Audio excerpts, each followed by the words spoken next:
We are working the latest developments now on a dangerous protest that was first breaking last night. Now, demonstrators protesting the Ferguson grand jury decision made their way onto Route 95 in Providence last night, blocking traffic and putting lives in danger. And today, 6 of them faced the judge to answer to criminal charges. Eyewitness News reporter Sean Daly joins us now live with the Providence Mobile Newsroom.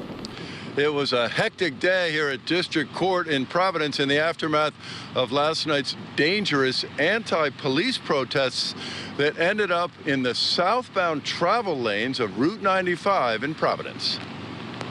Larry Miller. These are the faces of a practically unprecedented protest in Rhode Island. Only once, back in 1991 during the credit union crisis, have protesters taken their complaints to the dangerous travel lanes of Interstate 95 in Providence. Today came the consequences.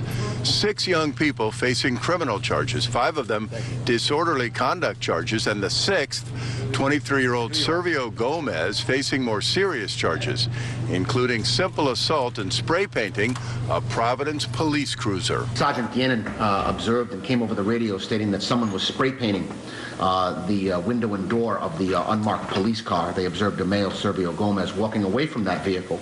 Outside the courthouse, one of the accused explained the group's mindset. Just because Providence police are actively out there killing young black folks, young brown folks, they're part of a system, overall system that does, and we wanted to protest against that. We wanted to disrupt the traffic just to show that. The leader of the state police in Rhode Island has some practical, never mind legal advice for would-be future protesters. We've had about 16 or 17 pedestrians killed around this year, and 95 is not the place to exercise your First Amendment rights where you could get killed.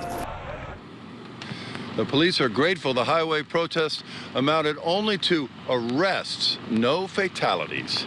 That's new at 6. Live at District Court with the Providence Mobile Newsroom, Sean Daly, Eyewitness News.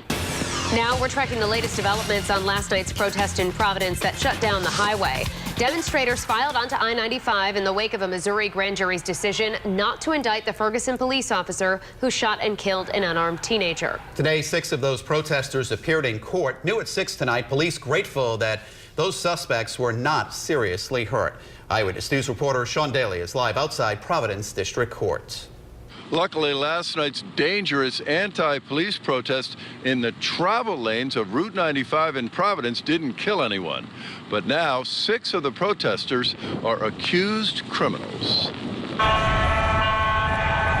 Only one other time during the banking crisis in 1991 has it ever happened in Rhode Island. But last night, for a second time, protesters shut down Route 95 in Providence for about half an hour. They're angry that a grand jury in Missouri chose not to indict a white police officer for shooting and killing a young black man. Today, 6 people faced misdemeanor charges in connection with the protest. Stephen Roberts. Incredibly, one of the accused spoke of the protest as though it was not dangerous. We regulated ourselves. Nobody got out of line while we're in the streets. You know, we kept the kids that were in the march safe. But the man in charge of the state police in Rhode Island believes that view conveniently ignores the dangerous possibilities. We get First Amendment, we get protest, but there's residuals that happen, and for the grace of God, no innocent person, no protester were injured on the highway. By the grace of God is right. The possibilities were ugly. Live at District Court with the Providence Mobile Newsroom, Sean Daly, Eyewitness News.